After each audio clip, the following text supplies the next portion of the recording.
Salam Bapak Ibu dan saudara terkasih di dalam nama Tuhan Yesus. Dimanapun Anda berada dan dimanapun Anda bisa mendengar rekaman ini, kita bertemu dalam program Saat Teduh Pagi Hari untuk edisi hari ini. Sebagai dasar kebenaran firman Tuhan, saya akan bacakan dari Mazmur 133 ayat 1-3. Firman Tuhan berkata, nyanyian ziarah Daud. Sungguh alangkah baiknya dan indahnya apabila saudara-saudara diam bersama dengan rukun. Seperti minyak yang baik di atas kepala meleleh ke janggut, yang meleleh ke janggut Harun dan ke leher jubahnya.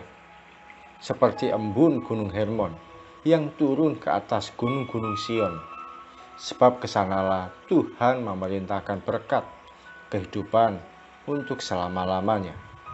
Sahabat Kristus, Mazmur 133 merupakan mazmur atau nyanyian yang dikenal sebagai mazmur yang mengajarkan tentang kesatuan. Ada lagu yang terkenal diciptakan dari mazmur itu. Kesatuan merupakan salah satu hal penting yang dilakukan oleh gereja Tuhan. Kesatuan akan meringankan beban salah satu pihak bila ditopang bersama.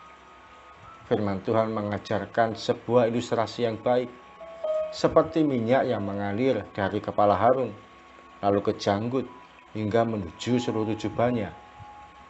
Harun merupakan seorang imam besar yang menjadi pengaruh dan teladan bagi seluruh kaum Israel.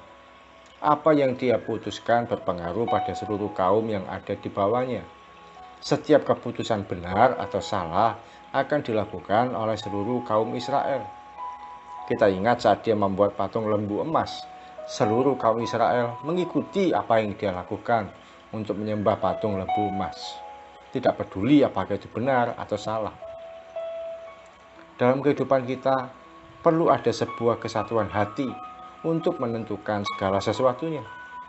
Kehidupan kita terdiri dari berbagai komunitas kecil hingga besar yang di dalamnya ada otoritas yang harus kita ikuti dengan baik.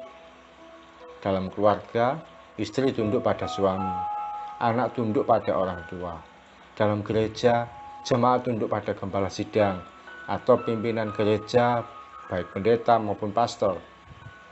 Dalam persekutuan doa, anggota tunduk pada ketua persekutuan doa. Dalam sekolah, guru tunduk pada kepala sekolah. Dalam perusahaan, karyawan tunduk pada atasannya. Demikian juga dalam berbagai lingkup komunitas lainnya. Bagaimana jadinya kalau tidak ada kesatuan yang saling mendukung satu sama lainnya? Maka akan terjadi kekacauan, kesimpang siuran, dan perpecahan dalam komunitas tersebut. Kesatuan hati diperlukan untuk mencapai sebuah tujuan bersama yang bermanfaat. Betapa rumitnya bila dalam sebuah komunitas masing-masing pihak merasa bahwa dirinya paling benar dan paling berhak menentukan segala sesuatunya.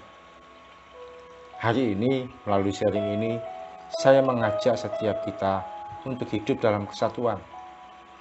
Para suami yang mendengar rekaman ini, ajak istri Anda untuk berdoa bersama menyelesaikan segala keputusan yang ada pada Tuhan. Demikian juga istri, silakan ajak suami untuk berdoa menghadapi pergumulan yang ada. Mungkin Anda bertanya bahwa suami Anda sulit untuk diajak berdoa. Suami tidak bisa berdoa. Bagaimana? Langkah pertama, doakan dulu supaya hati suami dilembutkan. Selanjutnya, saya percaya bahwa kuasa doa mampu mengubah hati yang keras menjadi lembut. Setelah itu, saya yakin bahwa suami pasti bisa diajak berdoa. Lalu bagaimana bila suami tidak terlalu rohani? Tetap motivasi dia untuk memimpin doa. Betapapun kata-kata yang diucapkan atau yang dirangkai, tapi satu kali dia akan belajar lebih baik lagi. Kalau di rumah hanya ada istri dan anak, di situ kesatuan bisa terjadi bila seorang ibu mau dan mampu mengajak berdoa bersama.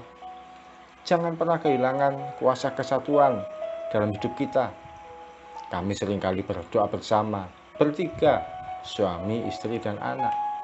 Kami juga menyerahkan pada Tuhan pergumulan yang kami hadapi. Puji Tuhan, satu persatu bisa terselesaikan. Apakah itu masalah keuangan, kesehatan, pelayanan, dan sebagainya. Bukan doanya yang bagus atau isi doanya berupa kata-kata yang menarik, tapi ketika ada kesatuan hati, maka berkat Tuhan pun menghampiri kami. Sahabat Kristus, kesatuan hati akan membuat segala sesuatu yang dirasa berat menjadi ringan. Dalam kesatuan hati akan ada berkat Tuhan yang tidak terduga. Ketika setiap kita merindukan untuk diberkati dan dipulihkan, sebenarnya di lain pihak Tuhan merindukan kita memiliki kesatuan hati.